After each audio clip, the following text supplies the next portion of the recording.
Hi hello மக்களே, சூடான சுவையான ஒரு அவசர குழம்பு ஒரு 15 நிமிஷத்தில் ஒரு குழம்பு செய்யணும் அப்படின்னாக்கா இந்த வீடியோ கண்டிப்பாக வாட்ச் பண்ணுங்கள். அரை மூடி தேங்காய், பொட்டுக்கடலை 25 கிராம், பட்டை 2, சோம்பு 1 ஸ்பூனு, கிராம்பு 2, இது எல்லாமே சேர்த்து மிக்சி ஜாரில் நல்லா மெய்யை அரைச்சிக்குங்க.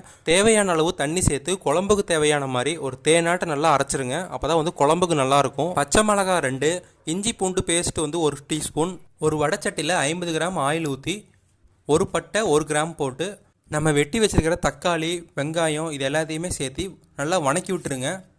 தக்காளி, வெங்காயம் எல்லாமே பொன்னிறமாக வணக்கினதுக்கு அப்புறம் கரம் மசாலா 1 டீஸ்பூன், கறி மசாலா 1 டீஸ்பூன், மிளகாத்தூள் 1 டீஸ்பூன், மல்லித்தூள் 1 டீஸ்பூன், மஞ்சத்தூள் பார்த்திங்கன்னா ஒரு அரை ஸ்பூன் கொஞ்சமாக போடுங்க. தேவையான அளவு தண்ணி சேர்த்திக்கிங்க. அது கூட கொஞ்சம் 1 டீஸ்பூன் உப்பு சேர்த்திக்கிங்க.